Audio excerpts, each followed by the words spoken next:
Hey everyone, welcome back to the channel. Today I wanted to make a video about Darzalex or Darzalex Faspro or daratumumab, depending on how you know it. And especially for those of us who are new to myeloma and are starting with Dara and haven't taken it before and have some questions about it. It's a drug that so many of us use, and I think at about this time, something like over 650,000 patients worldwide have been given Dara or some form of it for their myeloma.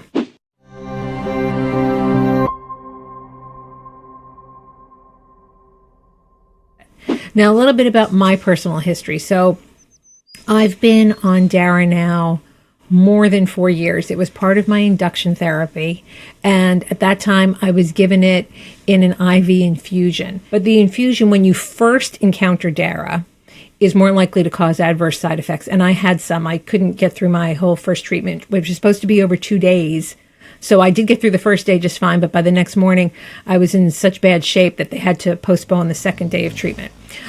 Shortly after I got through induction, I was switched to the injection, the sub-Q in your belly. Up until recently, it has been my favorite drug, and it still kind of is my favorite myeloma drug, but I'll explain why later. I'm having some different feelings about Dara. But the good news about Dara is that J&J Innovative Medicine, which used to be what Janssen Pharmaceuticals was, is now J&J Innovative Medicine, which is part of Johnson & Johnson. They are the makers of Dara, and they just, in the past few months, put out a modeling study, which has really super great news. I will link to it below, but it basically says that in this modeling study, that patients getting Dara in conjunction with stem cell transplant are projected to have progression-free survival, the median progression-free survival of 17 years, which is really great news. And there's also similarly great news for patients who are transplant ineligible. So that's super duper. The other thing to note about it is this is a modeling study because the longest anybody at this point could be on Dara or Darzalex is 10 years. Darzalex was first approved in 2015 for patients who had, gone through all the other available treatments and were no longer responding. And that's how all our drugs always roll out. New drugs go to the people who have failed everything else first. So it didn't become eligible, I think, for first-line therapy until 2019. The other thing to note, if you're a little bit more cynical or reserved in your judgment, is that this did come from the drug manufacturer. In this case, when they're talking about 17 years, I mean, part of it's looking at the efficacy of the drug, and part of it's also probably modeling how long can people be on this drug? How long will they be selling this drug? And just because that's a mechanism of how these studies come about does not mean they're not accurate. So it's something to be very hopeful about.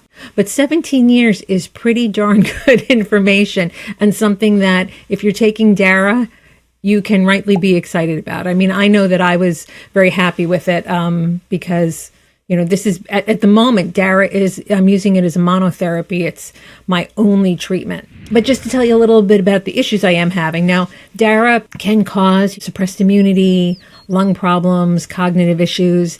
And the thing that we are missing that we cannot possibly have is what happens when you're on Dara for 15 years? Because nobody's been on Dara for 15 years. I have to say, as a patient, I wish they would take a look. One of the things we need to have the drug companies and our doctors take a look at is the dosing in terms of a maintenance therapy.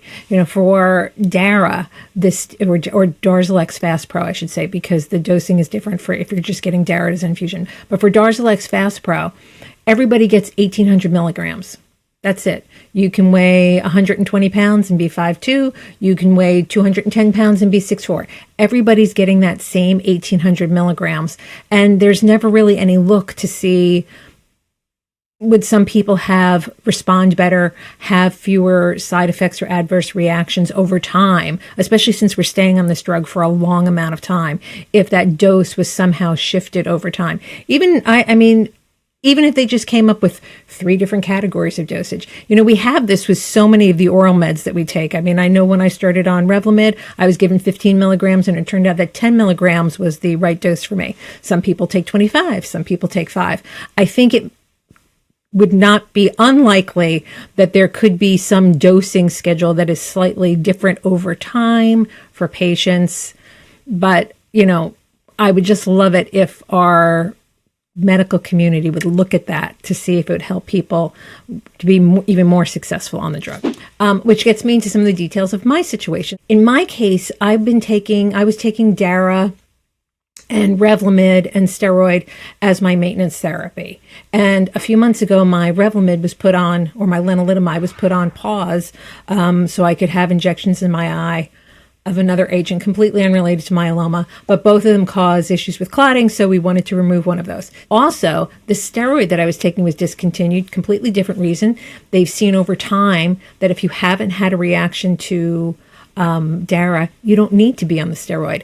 And so even though the steroid, I did enjoy the crazy energy for the one day I took it with the Dara, but obviously steroid suppresses your immunity, isn't great for your bones, and beats up your kidneys. So if we don't have to take the steroid, if we're not getting more benefit than trouble from it, we take out the steroid. So I have only been on the Dara now for a few months. And an interesting thing has happened. Now, my immune system has been suppressed, which can be because of the myeloma. We all know that. But I had an interesting conversation. It was my last myeloma chat with Cindy Shimoleski from HealthTree. And she's not immunocompromised at all. Now, her maintenance treatment is like Velcade oriented. She isn't on Dara. My system is very immunocompromised. So that is a thing that obviously can happen from the Dara. It's taken out good immune cells along with the myeloma cells. I'm not quite in the area of getting IVIG. That's something I may be discussing with my doctor, but that is something that has happened. And also the other thing that I've noticed is that my neuropathy has gotten worse. I had a little bit of neuropathy from the Velcade in my induction therapy. My induction therapy was Dara, Velcade, steroid, and Cytoxin. Yes. So anyway, I had a little bit of neuropathy from the Velcade, which was just kind of like it wasn't terrible. It was just like an icy, tingling, a little painful feeling in my feet at night when I went to go to sleep. The thing that I've noticed since just recently in the last few months is that my feet feel much stiffer, more painful, and I feel my balance has been affected because like my feet, there's a flexibility in my feet that is just not where it used to be. So I'm a little bit concerned about that. But I am following up, and we always have to go through and sort of troubleshoot everything. So, I've had MRIs of my brain done, which was a thing that we were following anyway.